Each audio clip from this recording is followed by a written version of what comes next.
evening, students. This is Santosh Kumar Sinha, your English faculty, and welcome to my channel that is called ज्ञान गुरु English. जैसा कि आप लोग जान रहे हैं कि फिर हमारा सेशन स्टार्ट हो गया है कॉम्पिटिटिव एग्जाम्स का, जो कि मार्च में होने वाला है। तो कल और परसों 2 दिन हम लोग का क्वेश्चन था नाउन का नंबर से कॉमन एरर, और आज हम लोग को जो होने जा रहा है प्रोनाउंस होगा, यानी कि टॉपिक वाइज हम पूरा आपका कॉमन एरर कराएंगे।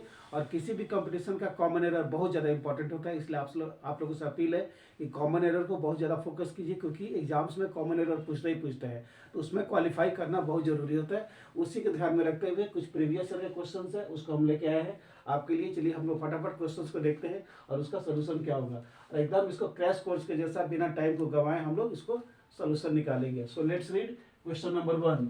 The board of directors want, A हो गया, ऑल पॉसिबल फैसिलिटीज, बी हो गया, and allowance for itself, C, और डी मींस नो एरर। एक बार और ध्यान से देखते हैं, पढ़ते हैं क्या बोलता है, उसका सोल्यूशन किस पार्ट में है। The board of directors want, A हो गया, ऑल पॉसिबल फैसिलिटीज, बी हो गया, and allowance for itself, C, और डी मींस नो एरर। यहाँ पर बोर्ड ऑफ डायरेक्टर्स है तो यहाँ पर सी पार्ट में एरर है, तो इटसेल्फ यहाँ पर नहीं होगा, क्योंकि बोर्ड ऑफ डायरेक्टर्स है, बहुत सारे डायरेक्टर लोग। इटसेल्फ तो होता है सिंगुलर के लिए, तो यहाँ पर इटसेल्फ को हटा के हम क्या लिखेंगे, देमसेल्व्स, यानी कि ये रिफ्लेक्सिव प्रोनाउन से आपका एरर है, देमसेल्व्स हो जाएगा। इटसेल्फ को कट करके हम लोग देमसेल्फ का प्रयोग करेंगे, ऐसे हो जाएगा। The board of directors want all possible facilities and allowance for themselves, यानी कि सभी डायरेक्टर को अलाउंस चाहिए और पॉसिबल फैसिलिटीज चाहिए। So there is an error at C, there must not be itself, there must be themselves, because the subject is plural. Second में देखते हैं हम लोग को क्या बोलते हैं। The effort of that boy, A हो गया, will bring more and more success हो जाएगा, ठीक है। ऐसे the effort of that boy will bring more and more success then your in all respect. तो हम लोग को सी पार्ट में एरर है, ये आपका पॉजिटिव प्रोनाउन से एरर होने जा रहा है, तो देन योर्स हो जाएगा। यहाँ पर योर के बदले क्या हो जाएगा, एस लग जाएगा, देन योर्स, और ये पॉजिटिव प्रोनाउन से क्वेश्चन है। एक बार और देखते हैं। The effort of that boy will bring more and more success than yours in all respects.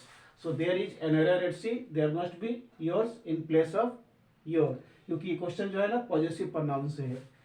Third में देखते हैं क्या बोलते हैं। None of this two principal has been looking after the college properly to run well, so there is no error at all. The answer is absolutely correct. Now let's read question number 4. You and I have done, A हो गया, my best in all the competitive exams, B हो गया, and hope to be selected soon, C, और D means no error. So there is an error at B.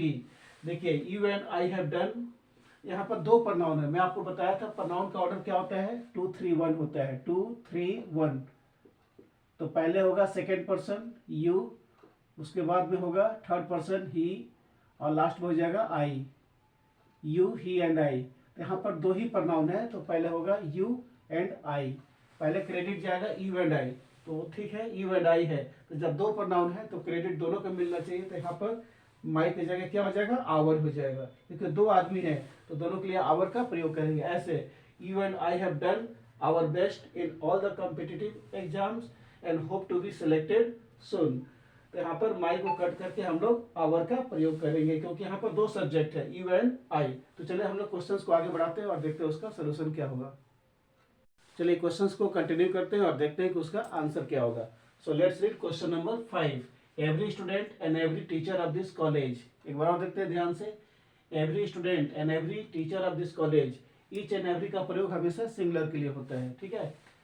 Is fully determined, B हो गया, to do his best, C हो गया, और D means no error.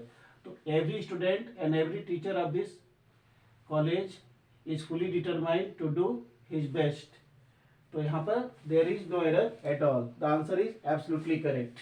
Now question number 6।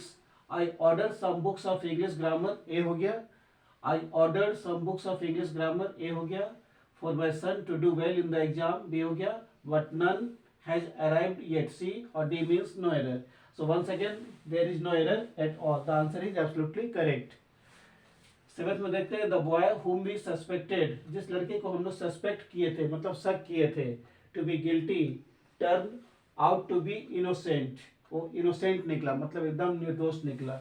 मतलब जिस लड़के को हम लोग गिल्टी समझे थे, वो लड़का एकदम इनोसेंट निकला. So there is no error at all. The answer is absolutely correct.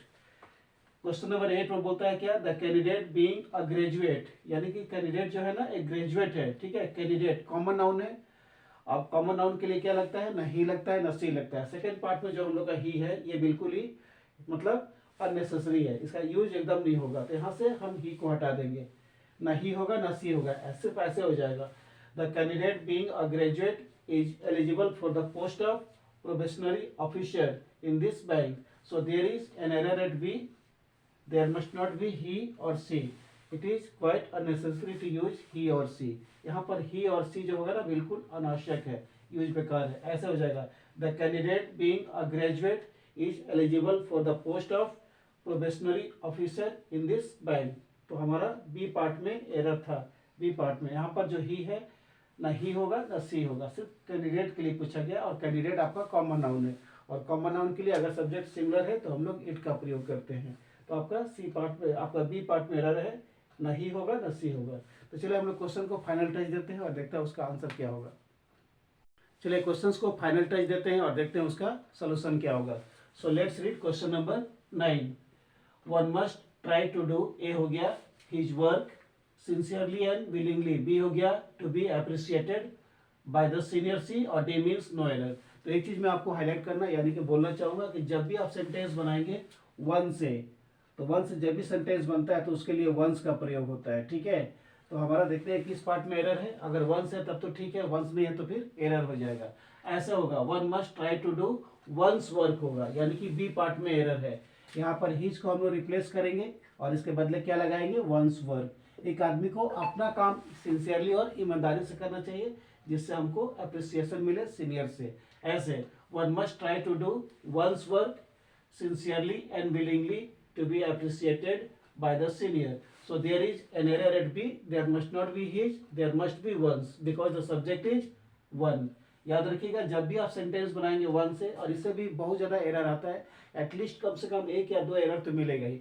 जब भी आप सेंटेंस बनाएंगे वन से तो उसमें जो लिंकिंग वर्ड रहेगा वंस हो जाएगा. वन मतलब वंस, अदरवाइज एरर हो जाएगा. चलिए हम लोग आगे बढ़ाते हैं क्वेश्चंस को. This is the same dog, A हो गया. Which bark at him, B हो गया. तो हमारा बी पार्ट में एरर है. ये आपका रिलेटिव प्रोनाउन से एरर है. यहाँ पर विच नहीं लगा के डैट का प्रयोग करेंगे, क्योंकि विच से सिर्फ क्वेश्चन बनता है.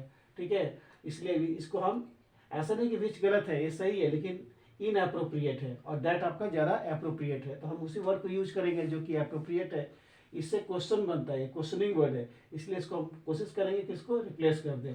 दैट लगेगा. दैट बार्क एट हिम, जो उसके ऊपर भूखा था, but fortunately did not bite him, लेकिन लकली उसको काटा नहीं था. So there is an error at B. There must not be which, there must be that. Question number 11 और लास्ट में क्या बोलता है, the boy claims to have, A हो गया, लड़का क्लेम करता है क्या, to have read Shakespeare's all great tragedies. Shakespeare का जितना भी ग्रेट ट्रेजिडीज है उसको पढ़ने का वो दावा करता है. Who was the greatest playwright of English, जो इंग्लिश का सबसे महान प्ले राइटर थे. सी और डी मीन्स नो एरर. एक बार और ध्यान से देखते हैं क्या बोलता है. The boy claims to have read Shakespeare's all great tragedies. Who was the greatest playwright of English, and there is no error at all. The answer is absolutely correct. यहाँ पर कोई भी आपका pronoun point of view से error नहीं है. So these were the questions regarding English grammar means on pronoun. अगले दिन कल फिर हम कुछ प्रोनाउन से और क्वेश्चंस को कुछ आगे बढ़ाएंगे.